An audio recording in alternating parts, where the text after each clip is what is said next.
Selamat berjumpa kembali rekan-rekan yang dikasihi Tuhan Yesus Kristus dengan pelajaran kita pada hari ini. Sebelum kita akan mulai dengan seluruh pembelajaran kita, mari kita akan berdoa bersama-sama mohon tuntunan Tuhan. Tuhan Yesus yang mengasihi kami, sungguh kami bersyukur kepadamu untuk segala kebaikan Tuhan yang menganugerahi kami dengan kesempatan untuk belajar kembali. Kami menyerahkan Tuhan seluruh pembelajaran kami dari awal sampai akhir ke dalam tangan-Mu. Tuntunlah kami supaya kami tidak menyimpang dari apa yang Tuhan tetapkan buat kami. Di dalam nama Tuhan Yesus Kristus kami berdoa dan kami menyerahkan seluruh pembelajaran kami hari ini. Amin. Saudara sekalian, tema besar kita masih Mari Sambut Sang Raja dalam triwulan yang keempat ini. Pada hari ini kita bersama-sama akan masuk pada pelajaran kita yang ketiga. Jadilah padaku menurut kehendak-Mu. Ini diambil dari kitab Lukas pasal 1 ayat 26 sampai dengan ayat yang ke-38. Saudara sekalian, saya ingin membacakan bagi saudara sekalian ayat-ayat ini. Lukas pasal 1 ayat yang ke-26 sampai dengan ayat yang ke-38. Dalam bulan yang ke-6, Allah menyuruh malaikat Gabriel pergi ke sebuah kota di Galilea bernama Nazaret, kepada seorang perawan yang bertunangan dengan seorang bernama Yusuf dari keluarga Daud. Nama perawan itu Maria.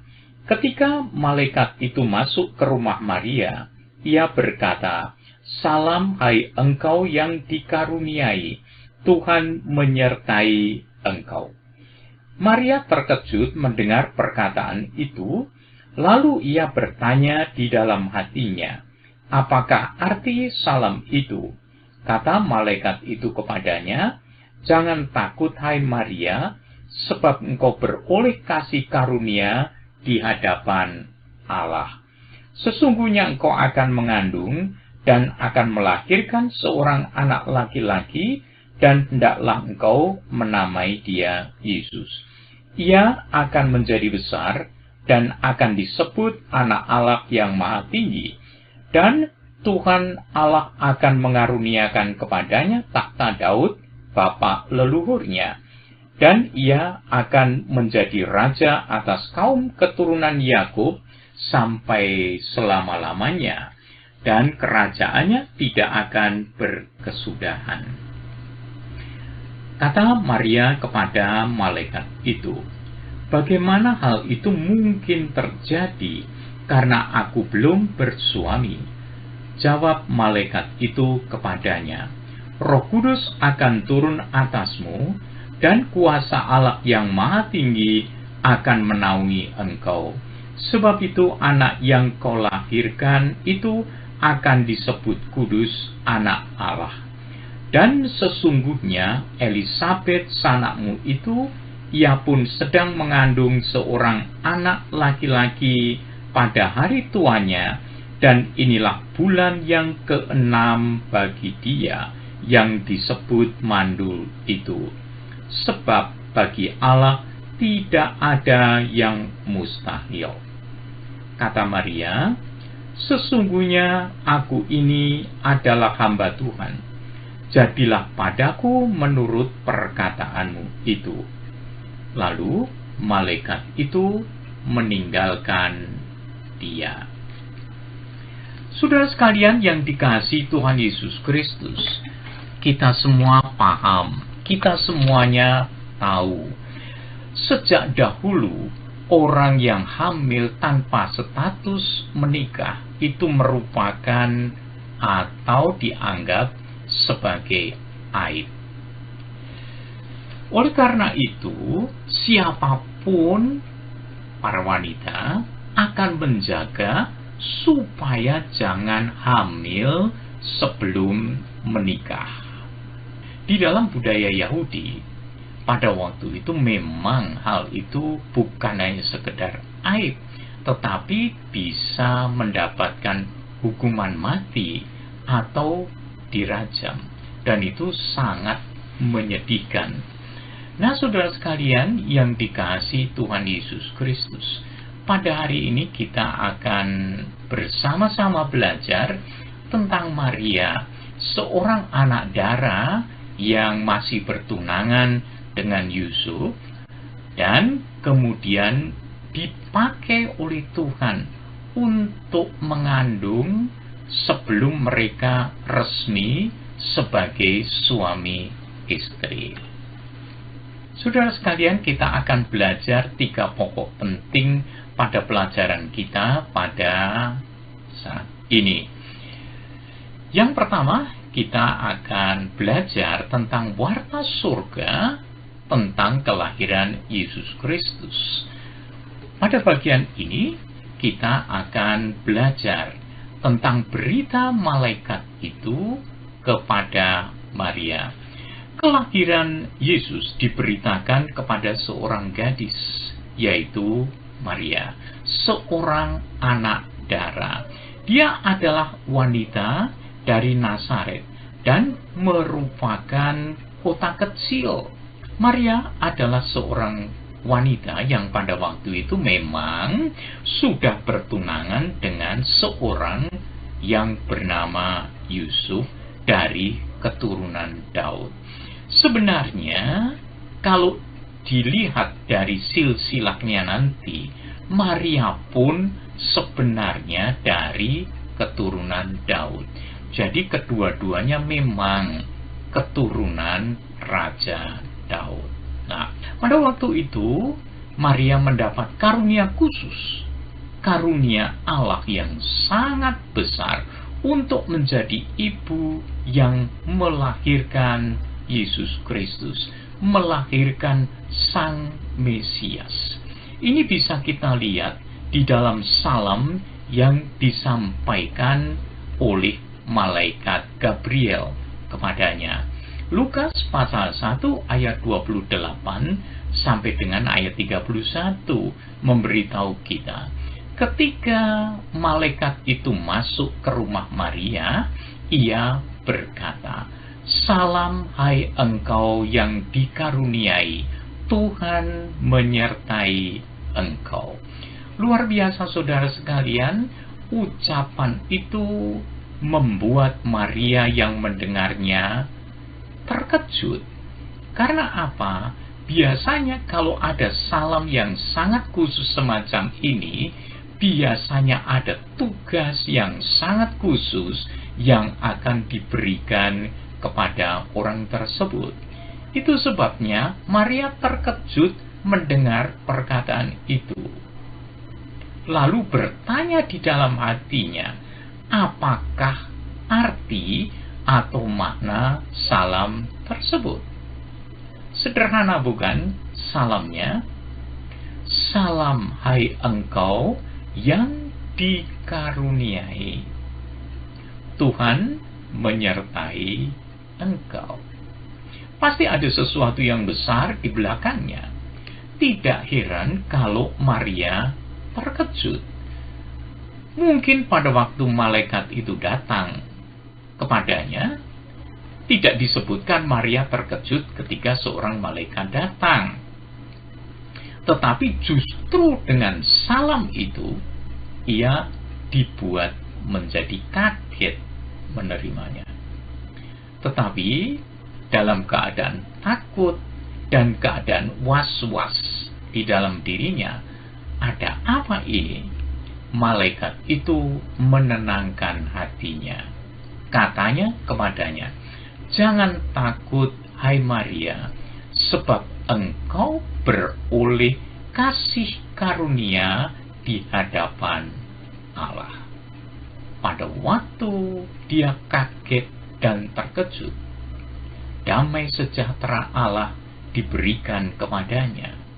Pada waktu dia takut, malaikat memberikan penghiburan khusus. Penghiburannya sangat menyejukkan hatinya. Engkau beroleh kasih karunia di hadapan Allah. Apa yang dikatakannya? Sesungguhnya engkau akan mengandung dan akan melahirkan seorang anak laki-laki, dan hendaklah engkau menamai dia Yesus. Nah, apalagi berita ini semakin membuat dia terkejut. Kasih karunia-Nya adalah dia dipakai oleh Tuhan Allah untuk menjadi berkat kelahiran Mesias bagi dunia ini. Ia dipakai Tuhan untuk menjadi saluran berkat bagi keselamatan seluruh umat manusia. Dia akan melahirkan Sang Mesias yang dijanjikan Allah. Mesias yang dinanti-nantikan oleh Israel. Mesias yang dinanti-nantikan oleh seluruh umat manusia, melepaskan manusia dari hukuman dosa. Malaikat itu memberitahu siapa Yesus ini, siapa anak ini. Maka disampaikan berita ini kepada Maria, supaya dia tidak ragu, supaya dia tidak bimbang, supaya dia merasakan betul bahwa ini adalah anugerah Tuhan dan bisa menerimanya tanpa rasa takut sama sekali, karena memang ini adalah karunia yang sangat istimewa baginya. Diberitahu siapa anak ini. Ia akan menjadi besar dan akan disebut anak Allah yang maha tinggi. Berarti yang dilahirkan bukan sembarangan bayi, bukan sembarangan manusia, tetapi ia adalah anak Allah yang maha tinggi. Dan Tuhan Allah akan mengaruniakan kepadanya tahta Daud, bapak leluhurnya. Perhatikan, berarti dia adalah raja, karena disebut bahwa dia akan mengaruniakan tahta, dan bukan tahta sembarangan. Itu adalah tahta bapaknya, tahta Daud, bapak leluhurnya. Dan ia akan menjadi raja atas kaum keturunan Yakub sampai selama-lamanya. Bukan hanya sehari 2 hari, setahun 2 tahun, seabad 2 abad, tapi dikatakan selama-lamanya. Dikatakan kerajaannya tidak akan berkesudahan. Luar biasa, saudara sekalian, berkat yang begitu hebat diterima oleh Maria. Kemudian malaikat itu memberitahu tentang siapa Yesus itu, siapa anak yang di dalam kandungannya nanti dan yang akan dilahirkan nanti. Dia adalah raja yang maha besar. Karena apa? Dia memiliki tahta yang tidak akan berkesudahan. Kerajaannya tidak akan berkesudahan. Saudara sekalian, catatan kita yang kedua, Maria bertanya kepada malaikat. Kata Maria kepada malaikat itu, bagaimana hal itu mungkin terjadi karena aku belum bersuami? Wajar pertanyaan ini bagi seorang anak darah, bagi seorang gadis. Ia belum bersuami. Secara manusiawi, pastilah pertanyaan ini muncul. Bagaimana mungkin aku bisa mengandung dan akan memiliki seorang bayi kalau aku belum bersuami? Tetapi malaikat itu memberikan jawaban yang sangat khusus atas berita tadi. Roh Kudus akan turun atasmu, dan kuasa Allah yang maha tinggi akan menaungi engkau. Sebab itu anak yang kau lahirkan itu akan disebut kudus, anak Allah. Jadi, ia menjadi saluran kehadiran Sang Mesias ke muka bumi ini. Kemudian dilanjutkan, sebab bagi Allah tidak ada yang mustahil. Saudara sekalian, ini merupakan kejutan yang kedua, yaitu bahwa Maria dipakai untuk kehadiran Sang Mesias yang Maha Agung untuk menjadi raja atas umatnya selama-lamanya. Meskipun ini tidak masuk akal, bahkan sampai sekarang pun orang masih belum bisa menerima hal ini. Tetapi satu hal yang disampaikan malaikat Tuhan kepada Maria adalah, sebab bagi Allah tidak ada yang mustahil. Semua yang tidak masuk akal itu mungkin bagi Allah, karena dialah yang berdaulat, dialah yang memiliki kuasa.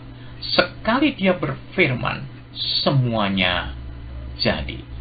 Demikian juga dengan kelahiran Tuhan Yesus Kristus ke dunia ini melalui seorang anak darah, seorang gadis yang belum bersuami.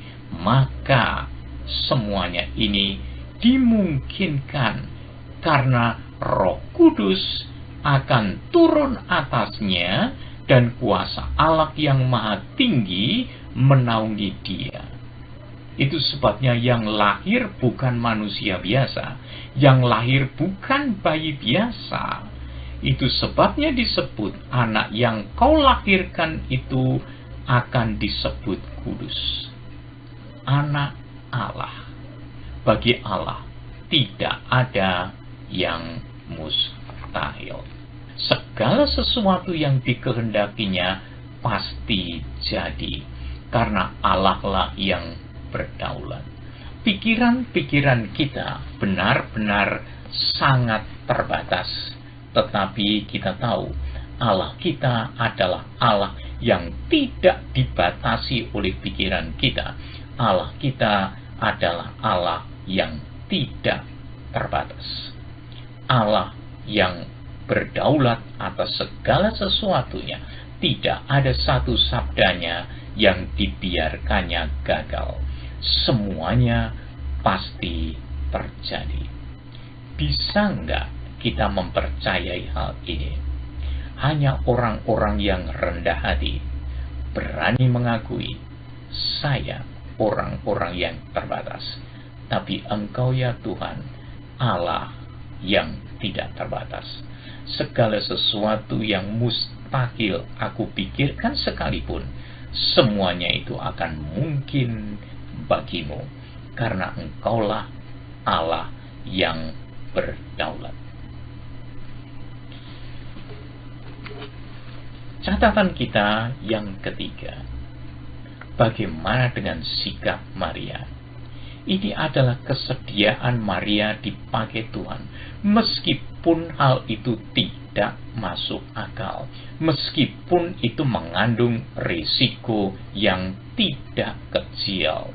Tapi kita lihat bagaimana kesediaan Maria. Kita lihat Maria mengatakan dengan penyerahan diri penuh kepada Tuhan. Dia bicara kepada malaikat itu, sesungguhnya aku ini adalah hamba Tuhan. Aku ini adalah milik Tuhan. Aku ini adalah abdi Tuhan.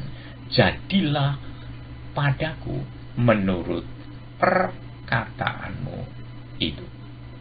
Luar biasa saudara. Dia mempercayai Allah yang maha tinggi. Dia mempercayai Dia yang sudah berfirman melalui Gabriel, malaikatnya. Dia menyerahkan sepenuhnya kepada kebijaksanaan Tuhan Allah. Apapun yang akan terjadi, dia yakin Allah menyertainya. Karena salamnya tadi yang bertanya disebut, Tuhan menyertai engkau. Dan dia meyakini itu. Itu sebabnya dengan penuh penyerahan Maria berkata dan menjawab tantangan ini, menjawab panggilan ini dengan pernyataan ini. Sesungguhnya aku ini adalah hamba Tuhan. Dia mengakui. Kemudian jadilah padaku menurut perkataanmu itu. Inilah satu bentuk penyerahan total kepada kehendak dan rencana Allah. Bagaimana dengan saudara dan saya? Apakah kita pun berani mengatakan seperti Maria, sesungguhnya aku ini adalah hamba Tuhan. Jadilah padaku menurut firman Tuhan. Dan ini bukan hanya sekedar percaya, tetapi inilah bentuk penyerahan diri kepada yang dipercayai. Jangan lupa, kekristenan itu bukan hanya sekedar percaya kepada Tuhan Yesus Kristus, tetapi mempercayakan diri kepadanya sebagai bentuk dari iman yang diungkapkan tersebut. Bagaimana dengan risiko Maria? Kita tahu pasti ada kesalahpahaman dan penolakan dari Yusuf, tunangannya itu. Kalau kita memperhatikan dari kitab Matius pasal yang pertama, ayat yang ke-18 sampai dengan ayat yang ke-19, disebutkan di sana, kelahiran Yesus adalah sebagai berikut. Pada waktu Maria ibunya bertunangan dengan Yusuf, ternyata ia mengandung dari Roh Kudus sebelum mereka hidup sebagai suami istri. Karena Yusuf suaminya seorang yang tulus hati, dan ia tidak mau mencemarkan nama istrinya di muka umum, ia bermaksud menceraikannya dengan diam-diam. Jadi, sudah jelas pasti ada kesalahpahaman dari tunangannya, yaitu Yusuf. Pasti akan ditolak meskipun Yusuf adalah seorang yang tulus hatinya dan baik hatinya. Dia tetap akan menceraikan Maria dengan diam-diam, supaya jangan Maria kemudian mendapat masalah dan kemudian dirajam, karena itu adalah hukum yang berlaku pada masa itu. Tetapi dia berani mengambil risikonya. Karena apa?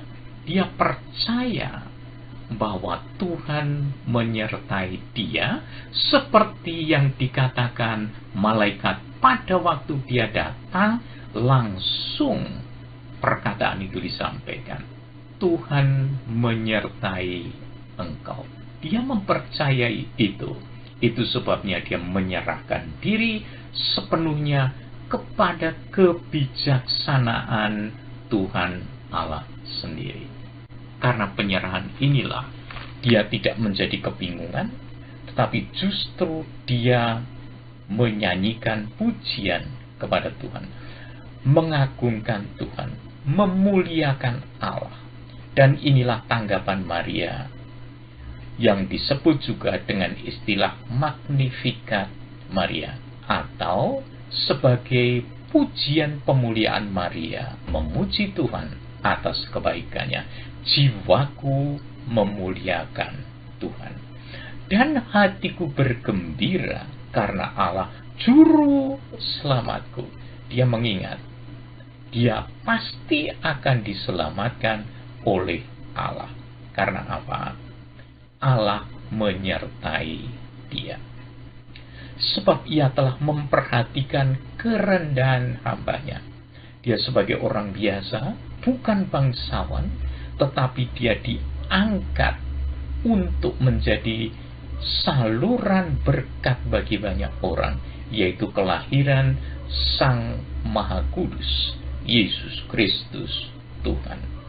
Sesungguhnya mulai dari sekarang, segala keturunan, perhatikan, segala keturunan akan menyebut aku berbahagia.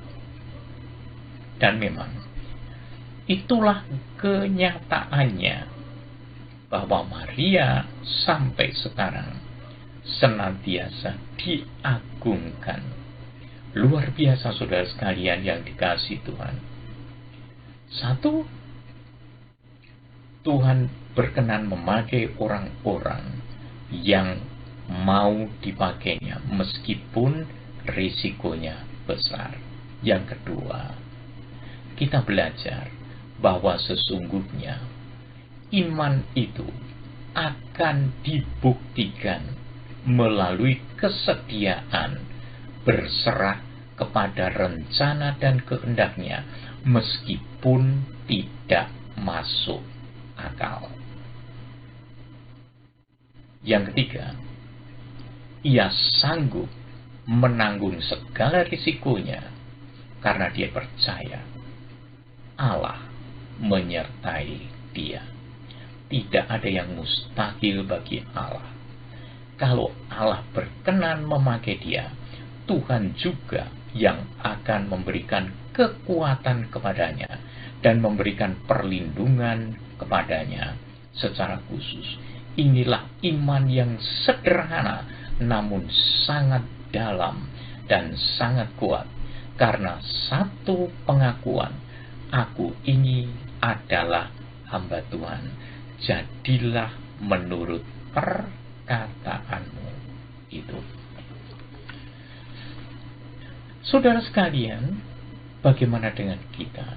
Bersediakah kita dipakai Tuhan sebagai alatnya untuk melayani Tuhan dimanapun kita berada dan apapun bentuknya? Yang kedua, marilah kita tunduk dan taat kepada Tuhan atas segala perintahnya, walaupun itu mengandung risiko jika kita melakukannya. Ingatlah, rencana Tuhan itu indah untuk umatnya. Tuhan selalu membuat rencana untuk kebaikan bagi orang-orang yang dikasihinya. Mari kita berdoa. Tuhan Yesus yang mengasihi kami, sungguh kami bersyukur kepadamu untuk pelajaran kami pada hari ini. Kami bersyukur karena kami mendapat teladan yang luar biasa dari seorang anak gadis, ya Tuhan, Maria, yang rela menyerahkan diri kepada Tuhan karena percaya kepadamu. Dan Tuhan berkenan memakainya menjadi orang yang berbahagia, dan dia percaya bahwa seluruh keturunan akan menyebutnya sebagai orang yang berbahagia. Terpujilah nama Tuhan sampai selama-lamanya, dan terima kasih untuk hari ini. Tolonglah kami supaya kami pun dapat melakukan hal yang demikian, yaitu mempercayai Tuhan dan mempercayakan diri kami kepada Tuhan sepenuhnya. Terima kasih Tuhan Yesus. Nama Tuhan diagungkan di dalam seluruh perjalanan hidup kami. Amin. Terima kasih saudara sekalian yang dikasihi Tuhan Yesus Kristus, dan sampai berjumpa pada pembelajaran kita pada waktu yang mendatang. Damai sejahtera dari Allah Bapa kita, dari Tuhan kita Yesus Kristus, dan tuntunan Roh Kudus bersama-sama dengan kita semuanya dari sekarang dan seterusnya. Amin.